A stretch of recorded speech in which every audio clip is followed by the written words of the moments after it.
Jadi bismillahirrahmanirrahim.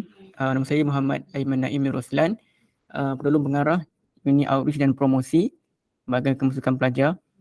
Pertama sekali suka untuk saya sampaikan salam pengarah saya, Tun Cik Muhammad Najib bin Muhammad Sarif, pengarah baru UPU, kepada semua para polis Mara Kulim.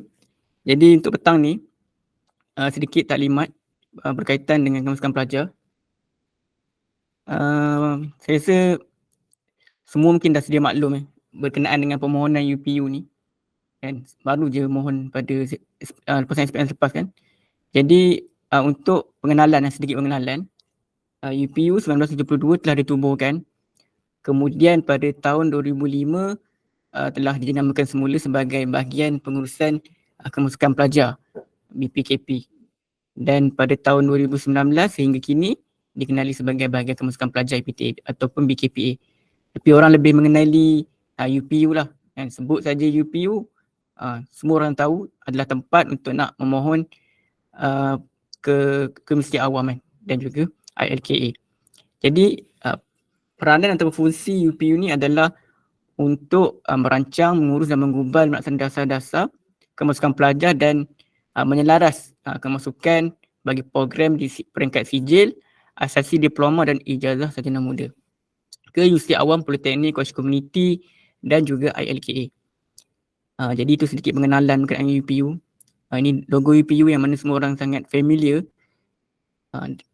Kemudian apa yang menarik dalam UPU ini adalah UPU menyelaras 20 Universiti Awam yang kita bagi kepada beberapa kluster. Pertama adalah Universiti Pendidikan, iaitu terdiri daripada 5 universiti: UM, UKM, UPM, UTM. So yang ni saya rasa semua adik-adik mesti sangat eager lah untuk nak memilih universiti ni sebagai pilihan-pilihan yang pertama. Kemudian universiti berfokus yang terdiri daripada UM, UPSI, UMT, UMK dan juga UPNM. So universiti berfokus ni dia ada trust dia, ada nature dia. Macam UM dia fokus kepada program yang banyak menjurus kepada pengurusan opsi, semua orang tahu, pendidikan. UMT banyak sains marine dan pelancongan. UMK mungkin kalau ada nak sambung ke entrepreneurship, kan, boleh sambung ke UMK, UPNM sebagai universiti yang banyak menawarkan program-program pertahanan. Kemudian universiti teknikal. Universiti teknikal ni kita bahagikan kepada 4 lah, ataupun dikenali sebagai MTUN. Itu UTEM di Melaka, UNIMAP di Perlis, UTHM dan juga UMPSA lah di Pahang. Kemudian universiti komprehensif, iaitu universiti yang banyak menawarkan program-program yang lebih menyeluruh lah. Banyak program yang ditawarkan, itu dari UNMAS, UIE, USIM, UNIZA, UITM dan juga UMS. So ini 20 universiti awam yang mana adik-adik mesti akan memilih, kan, mereka ini untuk nak menyambung pengajian selepas tamatnya program matrikulasi. Kemudian bagi kategori pemohon, kan, macam sekarang sedang belajar di Kolej Mara Kulim, mengambil matrikulasi. So kategori yang saya dimaklumkan adalah yang di dalam ni semuanya pelajar-pelajar sains ya. Betul ke? Okey, modul 1 dan modul 2 kan. Jadi untuk kategori lepasan matrikulasi, calon matrikulasi KPM adalah daripada kategori N. Kategori N. So jangan silap kategori sebab kalau kita tersilap kategori, bila nak masuk dalam borang UP online tu, dia akan menyebabkan permohonan tu akan terjejas lah. Kemungkinan ada beberapa program yang kita tak nampak untuk kita pilih. Itu penting untuk memilih kategori yang betul. So sekiranya lah terjadi masalah teknikal, tersilap tertekan kategori P, kategori perakaunan ke kategori yang lain. So apa yang perlu dilakukan adalah pelajar boleh memaklumkan kepada pihak UPU dan boleh call atau menghantar balon balas segeralah supaya memilih program tu berdasarkan kategori yang betul. Nampak macam simple je, mudah je, tapi kadang bila kita dah masuk dalam sistem UPU, kadang kita macam tak perasan huruf tertukar sebagainya. Tapi saya percaya pelajar-pelajar Kolej Mara Kulim ni pelajar-pelajar yang cemerlang dia takkan buat silap lah. So, harapnya pastikan kurangkan masalah teknikal supaya dapat buat permohonan yang lebih baik lah. Okey. Kemudian bagi syarat am, sedikit saja penjelasan tentang syarat am, mungkin semua dah tahu. Untuk nak menyambung ke peringkat ijazah sarjana muda bagi lepasan matrikulasi, dia terbuka kepada warga negara Malaysia, pemasukkan tetap PR dan pemasukkan sementara yang mempunyai kad pengenalan. So kalau pemohon bukan warga Malaysia, pemegang MyPR atau MyCAS, IC merah dan juga hijau tu, dia akan diproses setakluk kepada syarat-syarat kemasukan lah. Jadi untuk SPM dia akan tengok juga kan, minimum kena lulus sejarah dan juga kepujian bahasa Melayu. Dan PNGK tidak memang kena atas 2.0 lah untuk membuat permohonan. In case tiba-tiba tak capai PNGK 2.0, buat juga permohonan, sistem kita akan dapat detect dan akan tidak akan menjajakanlah permohonan tersebut. So untuk muat, ini adalah syarat am juga, wajib untuk nak mendapat sekurang-kurangnya band 1 atau band 1.0. Saya rasa tak ada masalah ni, sebab Kolej Mara Kulim ni semua orang yang bijak-bijak ni, mungkin boleh skor band 4 ke atas kan. Kemudian ini just in case kalau tiba-tiba tahun ni tak dapat nak mohon dan sebagainya, kalau tahun depan dia mohon, dia akan jatuh baru kategori kelayakan taraf. Matrikulasi bukan tahun semasa lah. Syarat pun sama, band pun sama, kena memenuhi kriteria yang ditetapkan lah, syarat am. Ini penentuan aliran yang saya rasa di dalam Google Meet ni semua aliran sains kan.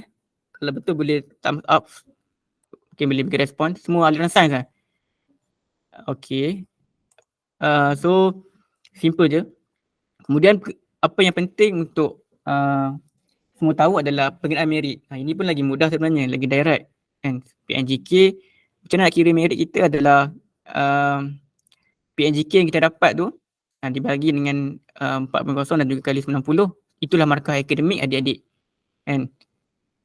Kemudian markah KOKO dicampur dengan markah KOKO yang mana kita akan dapat daripada ni lah, bahagian matrikulasi KPM lah. So kira-kira akan dapatlah markah merit. So pentingnya markah merit ni adalah, nanti saya akan cerita macam mana kegunaan markah merit ni dalam nak membuat permohonan. Dan nanti kalau saya lupa tolong maklumkan semula. Okey, ni adalah dasar dan kriteria SCPM taraf. So apa yang penting untuk kita semua tahu adalah pertamanya kena orang kata pencapaian akademik tu kan, result di Kolej Mara tu kena perform lah kan. Contoh semua dapat 4.0 kan. So selepas tu dia akan tengok juga result SPM kan, bergantung pada program yang adik-adik pilih. Contoh ada program yang dia melihat kembali kepada SPM, dia akan tengok balik subjek yang mungkin dia perlu digunakan kan untuk. Kemudian adalah aktiviti KOKO, dan yang ketiga ni yang saya rasa penting untuk semua orang tahu. Sebab apa? Sebab kadang kita pilih satu program tu, kena tahu syarat kombinasi mata pelajaran yang bersesuaian dengan program yang dipohon. Contoh kan, program yang kadang kita nak pilih program sarjana muda perubatan contoh kan, di UKM ataupun di UM. So di dalam program tu tertera syarat daripada lepasan SPM. Dia nakkan mungkin bio A+, A- dan sebagainya. So kalau kita tak meet syarat tu, mungkin kos-kos tu takkan dipaparkan lah di dalam pilihan program adik-adik. So kena tahu, mungkin dah boleh explore UP Anon dan UP Pocket. Saya akan ceritakan di ujung nanti. Kemudian adalah grade mata pelajaran untuk tujuan pengiraan markah akademik. Ini juga penting supaya adik-adik dapat skor exam di Kolej Mara Kulim tu supaya mendapat PNJK yang baik lah. Kemudian nombor 5, penuhi syarat khas yang telah ditetapkan. Ini dalam IPANO nanti saya akan ceritakan. Kemudian yang ke-6, dapat sekurang-kurangnya bank 1.0, lulus tunggu dan atau ujian. Dan ke-8, pilih program mengikut keutamaan. Ikut kita punya priority, kos apa yang kita inginkan, dan susunlah mengikut kesesuaian. Kemudian ke-5 adalah bilangan tempat yang disediakan oleh UA. So dasar pemilihan adalah berdasarkan kepada prinsip meritokrasi, iaitu 90 markah akademik yang tadi kita dah cerita sebelum ni, dan juga ditambah dengan 10% markah KOKO. Okey, untuk kriteria tambahan bagi permohonan ijazah sarjana muda pendidikan. Contoh nak sambung dalam bidang pendidikan kan. Antaranya adalah kena melepasi syarat tahap minimum lah ujian MEXC sendiri. Kemudian kena lulus ujian khas yang ditetapkan oleh institut dan diperaku temuduga. Okay, ini adalah contoh program pengajian fasa permohonan kan.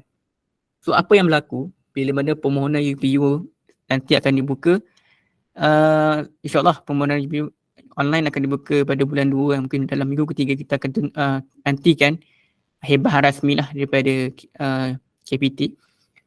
So ini adalah contoh saya nak cerita tentang gambaran kan, tentang pilihan contoh permohonan A dan B. Kalau kita tengok sini kan, permohonan yang dibuat oleh A ni kita tengok, contoh dia buat pilihan pertama kan. Nanti dalam borang tu dia akan ada sama je. Dia akan ada 12 pilihan program. So sekiranya adik-adik nak pilih program yang ada temuduga kan, program yang bertemuduga ni dia ada simbol hashtag di belakang kos tu, program nama bidang tu. So boleh cari di pilihan pertama dan juga sehingga pilihan keempat. So di dalam pilihan pertama sehingga pilihan keempat itulah akan dipaparkan semua program yang bertemuduga. So jadi untuk nak pilih program yang pendidikan, dia hanya akan ada pada pilihan pertama dan kedua. Ini penting in case kalau nak ambil kos pendidikan, boleh cari di pilihan pertama dan kedua. Kalau cari di pilihan ketiga, keempat dan sebagainya, memang takkan jumpa. So pentingnya kalau kita cari di pilihan pertama dan kedua. Harapnya boleh tulis dan catat lah apa yang saya sampaikan ni. So bila contoh kalau kita pilih kos yang ada memerlukan temuduga kan, contoh pilihan pertama kan, kategori A ni, pemohon A ni, dia buat pilihan yang ada temuduga, contoh sarjana muda perubatan. Tapi bila tengok syarat dia tu dia tak layak pun kan. So dia tidak akan dipanggil temuduga dan dia boleh mengemaskini balik pilihan tersebut pada fasa kemaskinian dalam bulan 6, lebih kurang macam tu. Kemudian tengok pilihan kedua dia buat pilihan temuduga. Tapi semak syarat khas dia layak. Maksud layak ni dia tengok syarat program tu, sarjana muda perubatan tu semua lepas. Dia dipanggil temuduga tak dipanggil. So dia pun dia boleh kemaskini. Kemudian pilihan ketiga dia layak berdasarkan syarat khas, dipanggil temuduga, dia kekal. Maksud kekal ni dia tak boleh nak kemaskini pilihan program tu lah, sebab dia dah dipanggil temuduga. So ringkasnya adalah calon boleh mengemaskini semua pilihan program pengajian kecuali yang telah dipanggil temuduga dan atau ujian. So kalau dia dah dipanggil temuduga, so automatik kos pilihan tu memang tidak boleh diubah ataupun diusik lah. Dia macam burn macam tu lah. Dia akan terletak kat situ je, dia tak boleh nak ubah. So harapnya dapat faham sebab apa penting, sebab kos temuduga ni dia akan hanya ada pada fasa permohonan pertama saja kan. So pada fasa permohonan kedua kan, dan kemaskini tak ada lagi program pengajian yang ditawarkan. So nanti bila permohonan dibuka pada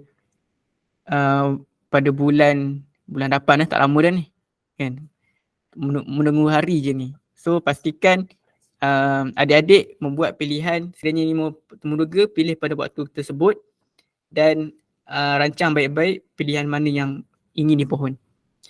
Okay, ini adalah 15 panduan permohonan UP online. Yang pertama untuk tahun ini jangka akan adik-adik perlu membuat bayaran proses UP online lah. Ataupun kalau sebelum ni memang kita dah sebelum ni memang akan nak mahu UPU memang kena membeli unit ID di BSN lah. Kemudian boleh layari portal UPU, kemudian pastikan kategori dan semak e-panduan. E-panduan yang saya rasa semua orang dah boleh start explore apa program-program yang hendak dipilih. Kemudian kira merit ni pun penting. Sebab kalau kita tahu merit kita berapa dan kita dapat susun program itu berdasarkan pencapaian kita lah. Kemudian semak tarian permohonan.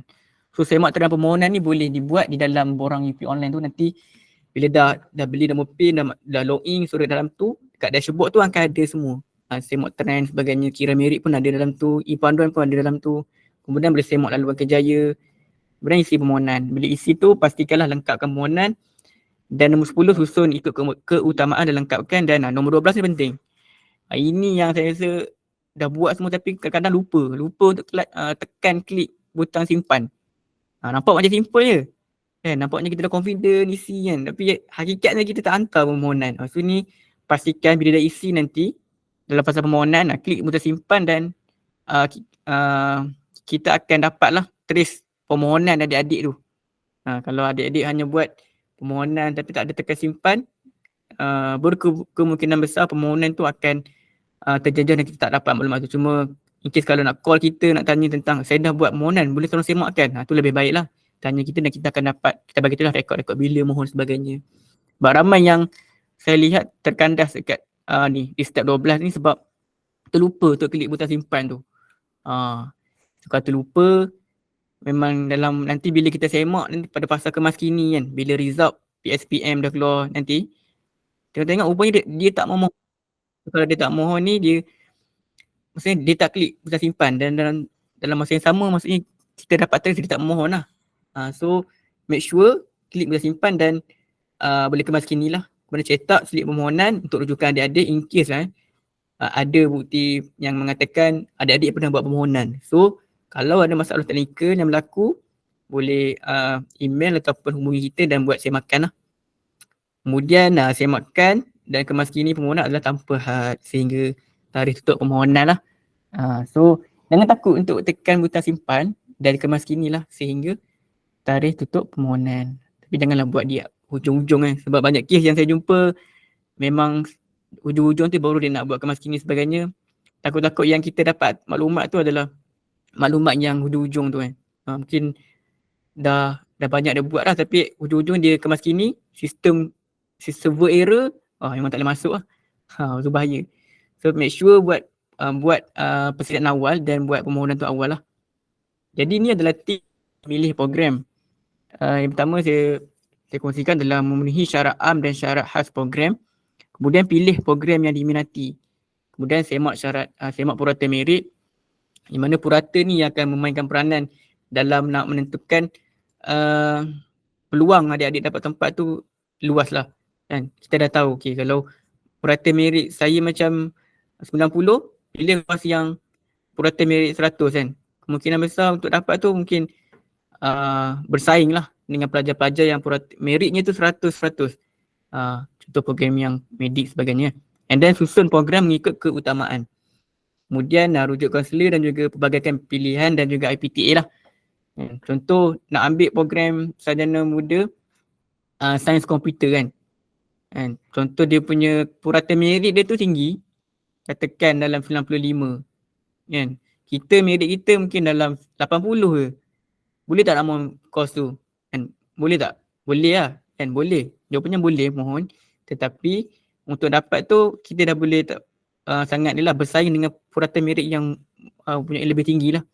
So mungkin ada di universiti lain yang rupanya ada merit yang lebih rendah pada tu. So kita boleh mohon. Sebaiknya kita mohon universiti yang pelbagaikan universiti supaya ruang untuk kita dapat program itu lebih cerah dan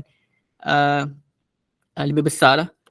Ini adalah pemprosesan pemilihan yang mana bila kita buat permohonan tu sebenarnya kita dah di-rankingkan lah kan. Kita ada susun mengikut ranking merit yang paling tinggi sehingga merit yang paling rendah. So kita tengok ini adalah permohonan yang berjaya kan. Dalam borang tu ada 12 pilihan program. Pilihan pertama tengok syarat lepas. Kemudian program tu tak ada kekosongan tempat pun. Maksudnya dia dah penuh. Contoh program-program yang perubatan yang sangat-sangat kompetitif ni lah. Kemudian temuduga tak ada dan keputusan pun tak ada. Kemudian kalau tengok pilihan yang ke-12 dia tu, syarat dia lepas, kekosongan tempat dia masih ada dan temuduga mungkin program tu tak temuduga. So keputusan dia akan dapat lah sebabkan merit dia pada waktu itu tinggi dan kekosongan masih ada dan juga dia tidak memilih program temuduga dan tak ada persaingan lah. Jadi ni sama juga yang tidak berjaya. Kenapa berjaya dan gagal ni kan? Ini penting juga Kenapa permohonan saya gagal? Biasanya nanti bila dah buat permohonan, dah keluar result kan.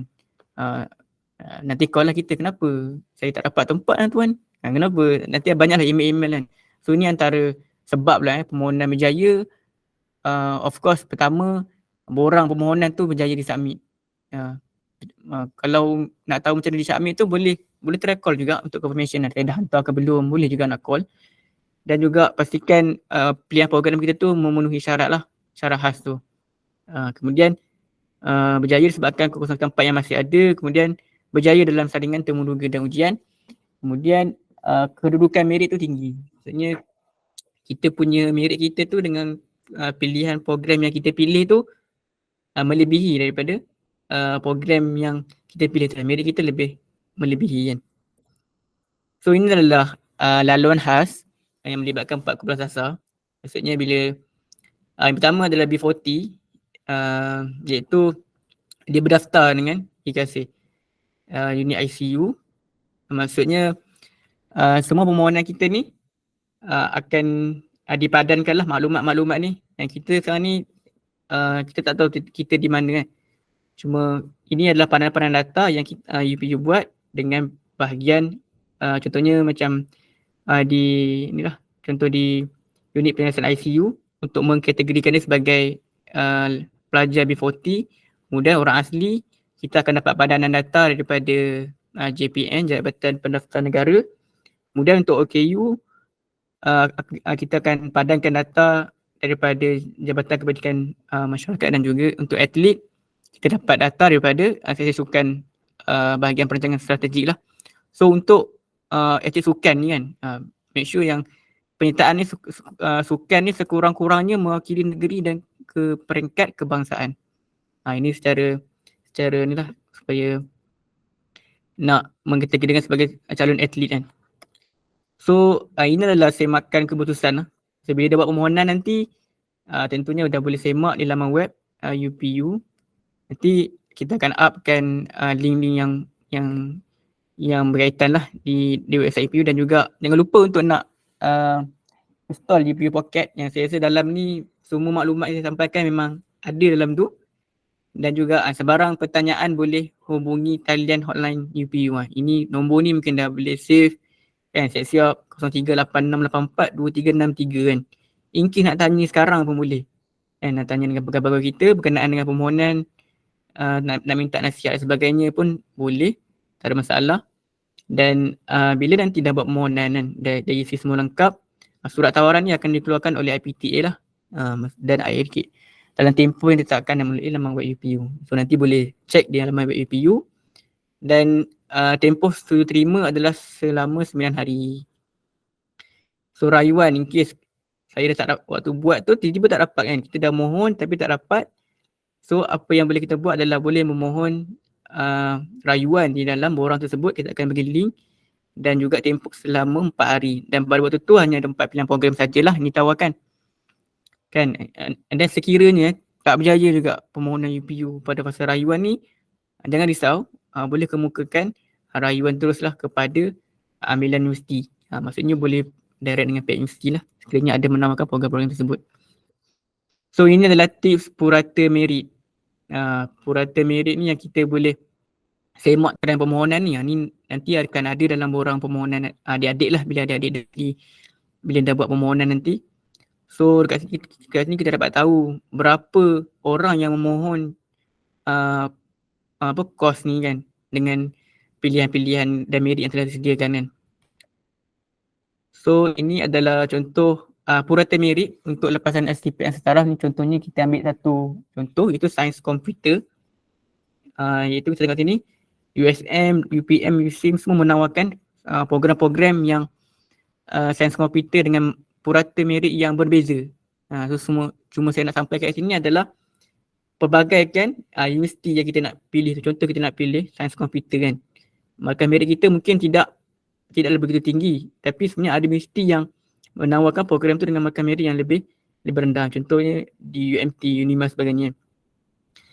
So ini adalah contoh 10 teratas permohonan pilihan pertama pada sesi lepas kan. Kita tengok yang pertama, ramai nak pergi kat mana? Kat UFSI kan. Ramai yang memohon ke UFSI untuk program sarjana muda pendidikan awal kanak-kanak. 2,502 jumlah pemohonan. So ramai nak mohon program perakaunan, program sarjana muda pentadbiran perniagaan, program perakaunan dan sebagainya. Program last kali program sarjana muda pendidikan dan bimbingan kaunseling kan. So, ini contoh-contoh lah antara program-program yang famous dan mendapat permintaan yang tinggi pada tahun lepas.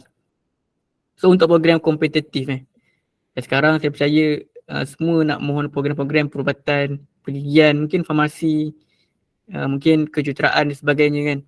So nak tak nak kita kena pastikan pencapaian akademik kita tu buat sehabis baik dan juga kalau boleh skor 4.0 tu maksimum kan. Ini adalah contoh program lepasan CPM pada tahun sesi akademik 24-25 di mana ada 1000 program 98 dan juga program baru untuk lepasan CPM Staraf 10 dan juga program bertemu ada 286. So program 286 ini akan muncul pada fasa permohonan nanti yang akan kepada bulan 2 kan. So bila nanti permohonan ditutup, so tak ada lagi tawaran bagi program temuduga ni. So ini adalah media rasmi UPU, media sosial. Saya rasa mungkin semua dah ada ni kan. Betul tak? Tengok sikit semua dah ada ke? Kalau dah ada boleh angkat tangan. Okay, semua dah ada maklumat-maklumat ni. Sekejap saya kongsikan. Contoh kalau nak dapat maklumat tentang sebarang maklumat terkini, kita banyak update di Facebook lah kemasukan BKP ni. Contoh boleh je type kemasukan BPKP dan adik-adik akan dapat banyak info di Facebook rasmi kita lah. Ini adalah contoh halaman dashboard lah bahagian kemasukan pelajar PTA. So dalam ni pelbagai video yang terkini yang kita telah update dari semasa ke semasa dan harapnya mungkin boleh kongsi dengan kawan-kawan lain supaya dapat maklumat ni. Ini salah satulah Facebook kita untuk dapat maklumat. So ini adalah e-panduan. So di dalam e-panduan ni sebenarnya banyak perkara yang kita semua perlu ambil tahu. Boleh nampak kan? Ini dashboard dia. So dalam ni adik-adik boleh membuat carian yang sangat banyak lah. Contoh nak tahu tentang satu program tu mungkin boleh terus nak tahu contoh kalau nak cepat boleh ke carian program and then pilih lepasan disiplin staraf, kemudian lepasan matrikulasi asasi and then contoh saya bagi keyword je lah nak program perubatan, katakan nak ambil program perubatan. So dalam ni nanti dia akan listkan semua kos-kos perubatan yang ada di Universiti Awam. So contohnya di UKM, Doktor Perubatan, USM Perubatan. Tapi semua kos-kos ni dia mempunyai purata merit yang berbeza. So sebab tu kita kalau nak tahu lagi contoh, saya ambil contoh kos Doktor Perubatan di UKM. Kita nak tengok berapa purata merit dia kan. Pergi dekat syarat kemasukan. Kemudian pilih kategori lepasan matrikulasi, sains lah. Kemudian boleh buat carian dan masukkan pilih tadi UKM. Kemudian nanti dia akan tunjukkan detail program tu. Contoh Doktor Perubatan, kita tahu kampus dekat mana, dekat Ceras. So yuran ada diberitahu, dia akan di-update semasa ke semasa. Kemudian syarat am, syarat khas. Ini yang saya maklumkan tadi yang penting untuk nak melihat kombinasi mata pelajaran di peringkat SPM. Contoh kalau untuk ni dia akan tengok, dia akan lihat pada PNJK 3.8 pada peringkat matrikulasi. Kemudian dia tengok juga SPM at least untuk memohon kos ni pastikan mendapat biofizik, kimia, AdMed, B tu minimal untuk mohon. Tapi in case kalau ada satu macam kimia dapat C, so automatic nanti dalam pilihan program adik-adik tu kos ni tak akan muncul lah. Tu sebab kita dah filter nanti pada fasa kemas kini. Kalau fasa permohonan semua kos ada nanti. So time tu adik-adik boleh buat je permohonan semua. Dan perlu pilih program Doktor Perubatan lah sebab nanti bila dah fasa kemas kini nanti atau fasa permohonan berikutnya mungkin tak ada dah kos ni ditawarkan. Kalau tengok ni purata merit dia berapa dengan maklumat program dan dia akan nyatakan 99.43. So macam mana kita nak kira merit? So adik-adik boleh pergi ke kanan ni, calculator merit, pilih lepasan SPM Staraf. dan juga masukkan kategori lepasan SPM matrikulasi. Contohlah dapat pointer untuk PSPM 1 ni berapa agak? Belum keluar lagi kan, saya tak keluar lagi. So contoh kita buat 3.7 kan pointer dapat. 3.7 markah koko mungkin 8 sebagainya kan. Markah koko kita buat dalam 8. Saya just buat simulasi je nak bagi nampak tentang markah merit ni. Kemudian adik just masukkan saja kira sendiri and then akan terpapar 92.08 untuk markah merit adik-adik kan.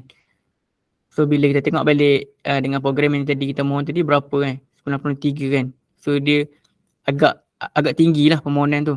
So adik-adik boleh buat permohonan, cuma persaingan tu mungkin lagi ramai sebab mohon kos perubatan ni saya rasa perubatan merit dia almost 100 lah kan.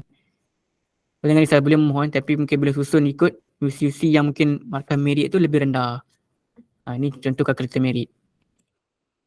So dalam ni boleh explore lagi semua berkenaan dengan syarat kemasukan universiti. Adik-adik boleh tahu tentang universiti Melayu ni, nak tahu email sebagainya, nak tahu dekat mana website dia, apa program-program fakulti yang menawarkan program-program di degree, semua ada dalam ni. Adik-adik boleh terus buat carian lepas ni lah. Kemudian sebentar, itu sekadar untuk yang e-panduan yang mana banyak merupakan program-program, semua program dalam tu. So dah sekarang ni dia adik-adik boleh terus explore dan cari program-program yang adik-adik nak tahu dan nak memohon nanti kan pada fasa permohonan pada bulan 2 nanti. Jangan lupa untuk mengikuti semua kita punya laman web, laman media sosial semua tu, sebab kat situlah adik-adik akan diberikan maklumat yang terkini dan tepat lah. TikTok kalau yang siapa belum follow lagi, yang mungkin boleh nak maklumat-maklumat yang mungkin nak ringkas, sekarang tak nak baca panjang-panjang kan, nak ringkas dan boleh mohon ke TikTok, Instagram dan juga YouTube. Kalau YouTube ni banyak program-program yang macam taklimat, adik-adik boleh dengar balik. So kemudian ini adalah cara nak menghantar maklum balas ataupun email kan. Contoh nanti ada masalah-masalah yang mungkin masa teknikal, tak tahu ada tentang terlupa kata laluan kan, masalah nak mengisi contoh result sebagainya, keputusan sebagainya. So boleh isi paparan maklum balas pelanggan UPU ni dekat dashboard tu. Boleh lengkapkan borang permohonan dan juga simpanlah ID ni supaya nanti untuk nak login tu senang untuk nak mohon semula. Tapi kalau nak guna email pun boleh kan, tapi jangan lupa untuk nak sertakan, paling penting adalah nama, nombor IC dan nombor telefon dalam email tu, supaya nombor IC tu sebab kita nak buat semakan tentang maklumat adik lah, dan juga nombor telefon tu in case kadang kita kurang memahami apa yang cuba nak sampaikan, so kita dapat call balik calon tu, kita akan tanya balik dengan soalan yang adik tanya lah. Boleh tekan butang send dan kita akan dapat maklumat tersebut lah. So ini adalah UPU Pocket. UPU Pocket ni dia lebih friendly dan boleh dibuat di mana-mana je kan. Asalkan ada phone, ada buka dan ada boleh install di apps UPU Pocket. Dan so ni adalah gambar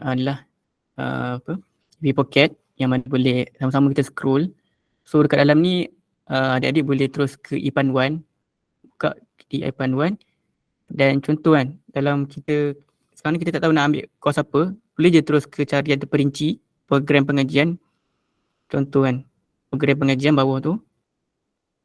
Kemudian pilih program lepasan SPM saraf. Contohlah kata nak ambil program lepasan matrikulasi. Kemudian pilih aliran sains. Type lah program, contoh saya ambil program forensik contoh ada nak dalam bidang forensik, type forensik, so dia akan bagi semua program forensik di semua universiti awam. So ini mungkin berbeza, mungkin lagi mudah lah daripada e-panduan dekat dashboard tu, dekat UPU tu kan, sebab dia tak ada, dia hanya bagi kategori. Yang ni dia akan bagi terus semua program yang berdasarkan forensik. Contohnya di sini sarjana muda sains dalam sains forensik, USM. So dekat sini semua terus dia akan paparkan detail program tersebut lah. Contoh kita tengok yang nombor 3 tu, sarjana muda sains dalam sains forensik tu, bawah lagi ni. Nombor 3 tu dia 100% dia punya purata markah merit kan. Contoh kalau kita dapat purata markah merit yang dalam 80, 90, so kita boleh berkira-kira lah, mungkin boleh merancang untuk nak buat pilihan tu ataupun tidak kan. Supaya kita dapat peluang untuk nak program tu lagi cerah. So pilih mungkin dekat universiti lain, contoh UiTM, dia dapat 99.12 je dia punya purata merit dia tu. So kat sini lah kita pentingnya kita nak tahu purata merit kita dan kita lihat dan bandingkan dengan purata merit yang berada di sebuah universiti yang menawarkan program-program yang kita nak pilih tu. So mungkin back balik, contohnya kita ambil program apa lagi? Contoh program sains komputer. Mungkin dalam ni ada ambil modul 2 kan, sains. Type je, contoh nak tak tahu, dan kepala tak tahu nak ambil apa saja sains komputer, nanti dia akan bawa adik-adik ke program sains komputer di seluruh universiti awam lah yang menawarkan. So kat situ boleh klik satu contoh sarjana muda komputer di mana tu? Pembangunan perisian tu di UTM. So klik kat situ. Nanti adik-adik boleh terus lihat syarat khas dia. Dia sama je fungsi dengan e-panduan. Cuma dekat sini dia punya untuk kita buat caraian tu dengan lebih mudah dan lebih cepat. Kadang-kadang kita nak tahu satu program, kita tengok lah kat phone, scroll sebagainya. So kat situ ada kampus, yuran, dalam kerjaya, semuanya akan dimaklumkan di dalam UPU Pocket ni. So saya rasa benda UPU Pocket ni sangat worth it lah, sangat bernilai lah kepada semua para pemohon untuk nak membuat perancangan awal sebelum nak memohon tu kan. Janganlah nanti waktu kita nak mohon tu, dan tu barulah kita tengok syarat dan sebagainya. So benda tu dia setidaknya dapat mengurangkan mistake kita dalam nak membuat pilihan program. Kita dah tahu dah, kita dah susun kita punya program yang kita nak pilih tu berdasarkan pencapaian kita dan juga purata merit yang bersesuaian yang telah kita dapat tu kan. So saya harap dapat memanfaatkan UPU Pocket ni, boleh install terus dan share kepada kawan-kawan yang mungkin belum install. Okay, boleh itu serba sikit lah tentang UPU Pocket yang mana dia membantu semua pelajar. Nak tahu takui pun nanti akan dikemaskan dalam ni. Nak tahu directory IPTA pun akan cuba buka calculator merit. Okay, yang dalam ni boleh pilih lepasan STPM Staraf. Kemudian dekat sini dia sama fungsi dia, cuma nak kata kaedah tu lebih mudah dan lebih cepat lah. Janji kena install apps dan selamat menggunakan dengan baik lah. Okay, saya sambung balik slide sedikit lagi. Contoh 94% markah dia bila dia masukkan So dah tahu kan cara nak guna e-panduan dalam UPU Pocket? Mesti dah tahu dah familiar sangat Cuma nak tunggu nak apply je lagi. Saya percaya memang tak sabar semua nak apply bulan 2 nanti. Tapi tak apa. Saya sambung sikit lagi berkenaan dengan taklimat pada petang ni. Inilah cara-cara yang saya tunjukkan tadi. Ini adalah portal utama UPU. So dalam ni adik-adik boleh pergi ke dashboard UPU dan boleh dapati nanti akan dalam dashboard ni akan dihebahkan lah permohonan bila dibuka sebagainya. E-panduan ada dalam ni, perkeliling, UPU Pocket, UPU Chat. UPU Chat ni kalau adik-adik ada nak tanya soalan berkenaan dengan soalan umum lah, robot yang akan jawab lah. Kemudian maklum balas. Maklum balas ni yang saya sebutkan tadi. Ini adalah paparan lah untuk adik-adik nak buat sebarang nak ajukan soalan sebagainya, boleh buat dalam dashboard UPU. Kemudian ini adalah hubungi kami. Sekiranya adik-adik ada masalah sebagainya, boleh terus email saja sebarang persoalan ke upu@mohi@gov.my dan boleh call juga hotline kita waktu pejabat saja 0386842363 dan boleh juga nak datang UI yang dekat kan, contoh ada orang Putrajaya ke Selangor nak datang, boleh juga datang ke office sekiranya ada sebarang persoalan lah. Kemudian boleh juga menghantar maklum balas pelanggan di laman web UPU lah, UPU Chat, dan juga jangan lupa untuk buat turun UPU Pocket sebab benda lagi mudah untuk kita dapat maklumat dengan menginstall UPU Pocket lah. So itu saja untuk petang ni.